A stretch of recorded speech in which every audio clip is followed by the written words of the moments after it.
بسم اللہ الرحمن الرحیم۔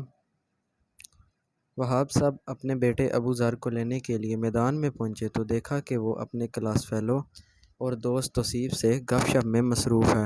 ارے ابو ذر، تم کل اسکول کیوں نہیں آئے؟ توصیف نے باتوں باتوں میں پوچھ لیا۔ وہ دراصل ابو ذر سے کوئی جواب نہ بن پا رہا تھا۔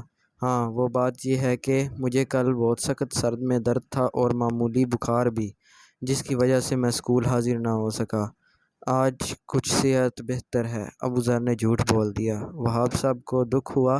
وہ افسوس کرنے لگے کہ ان کا بیٹا جھوٹ بولتا ہے۔ ابو ذر اور توصیف باتوں میں مشغول تھے۔ انہیں یہ خبر نہ تھی کہ وہاب صاحب ان دونوں کی گفتگو سن رہے ہیں۔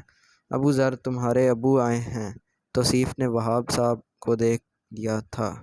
ابو ذر کو سامنے پا کر بوکھلا گیا۔ چلو بیٹا، شام ہو گئی ہے، گھر چلو۔ وہاب صاحب بظاہر تو مسکرا کر بولے، لیکن اندر ہی اندر وہ افسوس کر رہے تھے اور بہت دکھی بھی تھے۔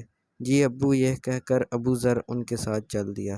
تم نے توصیف سے جھوٹ کیوں کہا کہ تمہیں بخار تھا، جبکہ تم نے تو ایسے ہی چھٹی کی تھی؟ راستے میں وہاب صاحب نے اس سے پوچھا۔ وہ ابو، چھوٹے موٹے جھوٹ تو آج کل کے زمانے میں چلتے ہیں، ابو ذر نے کہا، لیکن تمہیں ایسا نہیں کرنا چاہیے۔ جھوٹ بولنا برے بچوں کا کام ہے۔ آپ تو اچھے بچے ہو نا، ابو نے مسکرا کر کہا۔ تو وہ بولا، جی ابو، میں آئندہ کبھی جھوٹ نہیں بولوں گا۔ بہت خوب، ابو نے اس کے بالوں میں ہاتھ پھیرتے ہوئے پیار سے کہا۔ ٹھک ٹھک ٹھک، دروازے پر کسی نے دستک دی۔ ابو ذر بیٹا، جا کر دیکھو کون آیا ہے، ابو نے ابو ذر کو آواز دے کر کہا۔ جی ابو، ابو ذر سعادت مندی سے دروازہ کھولنے چلا گیا۔ تھوڑی دیر بعد واپس آیا تو بولا، ابو، آپ کا دوست شوکت آیا ہے۔ اوہ ہو، جب دیکھو پریشان کرنے چلا آتا ہے، پتہ نہیں اور کوئی کام نہیں ہوتے اسے، بدتمیز کہیں کا، ابو غصے میں بول رہے تھے۔ ابو ذر، اسے کہو ابو ابھی دفتر سے نہیں لوٹے، وہاب صاحب نے کہا۔ وہ دروازے کی طرف گیا اور کہنے لگا، انکل، ابو جان نے آپ کو بہت برا بھلا کہا اور یہ بھی کہا ہے کہ اسے جا کر کہہ دو کہ دفتر سے نہیں لوٹا۔ معلوم نہیں انہوں نے جھوٹ کیوں بولا، ویسے وہ مجھے جھوٹ بولنے سے بچنے کا کہتے ہیں، ابو ذر نے اداس نگاہوں سے دیکھتے ہوئے کہا۔ شوکت کو جھٹکا لگا اور وہ حیران ہو کر بھالا، کیا وہاب مجھے برا بھلا کہتا ہے اور جھوٹ بھی بولتا ہے؟ مجھے اس سے یہ امید ہرگز نہیں تھی۔ شوکت چلا گیا اور ابو ذر بھی اپنے دماغ میں کئی سوال لیے گھر میں آ گیا۔ شام کا کھانا کھانے کے بعد وہاب صاحب کے موبائل پر گھنٹی بجی۔ انہوں نے اسکرین پر دیکھا تو شوکت لکھا تھا۔ انہوں نے کال ریسیو نہ کی، مگر گھنٹی مسلسل بج رہی تھی۔ آخر تنگ آ کر انہوں نے کال ریسیو کی اور فون کان سے لگا کر ہیلو کہا۔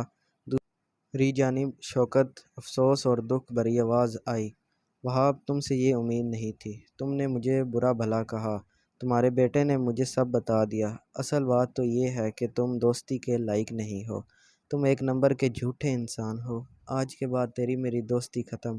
اتنا کہہ کر شوکت نے فون بند کر دیا۔ وہاب صاحب نے ابو ذر پر غصہ آیا، انہوں نے اسے بلایا اور ڈانٹنے لگے، تم نے شوکت کو ہر بات کیوں بتا دی جو میں نے اس کے بارے میں کہی تھی؟ ابو، آپ بھول گئے؟ جواب دینے کے بجائے ابو ذر نے سوالیہ داغ دیا۔ ابو، آپ پرسوں والی بات بھول گئے؟ جب میں نے اپنے دوست سے جھوٹ بولا تو آپ نے مجھے نصیحت کی کہ جھوٹ نہیں بولنا چاہیے، لیکن آپ وہ نصیحت بھول فراموش کر گئے۔ آپ نے مجھے تو جھوٹ بولنے سے روکا تھا، مگر خود آپ نے اپنے دوست سے جھوٹ بولا اور مجھ سے بھی کہا کہ اسے جھوٹ بول دوں کہ آپ ابھی دفتر سے نہیں لوٹے۔ آپ نے مجھے تو نصیحت کی لیکن خود عمل نہیں کیا، پھر فائدہ کیا مجھے نصیحتیں کرنے کا؟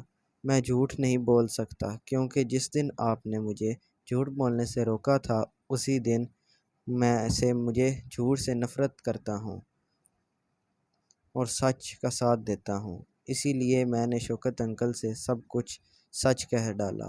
ابو ذر نے اس قدر معصومیت سے کہا کہ وہاب کو اس پر بے ساختہ پیار آیا۔ بیٹا تم سچ کہتے ہو، میں جھوٹ بولتا ہوں۔ اب میں بھی تمہاری طرح اچھا بچہ اور سچ بولنے والا بچہ بن گیا ہوں۔ کیا ابو آپ بچے ہیں؟ ابو ذر نے حیرانگی کے عالم سے پوچھا۔ ارے نہیں، سچ بولنے والا آدمی بن گیا ہوں۔ وہاب صاحب اپنی بات پر ہنسی آ گئی۔ ابو ہم کل جا کر شوکت انکل کو منائیں گے، ٹھیک ہے؟ یہ کہتے ہوئے انہوں نے ابو ذر کو گلے لگا لیا۔ سو فرینڈز، اگر آپ کو ہماری سٹوری پسند آئی تو پلیز ہمارے چینل کو سبسکرائب کریں اور اس ویڈیو کو لائک کریں۔ دوبارہ ملتے ہیں انشاءاللہ اگلی ویڈیو میں۔ سو تب تک کے لیے اللہ حافظ۔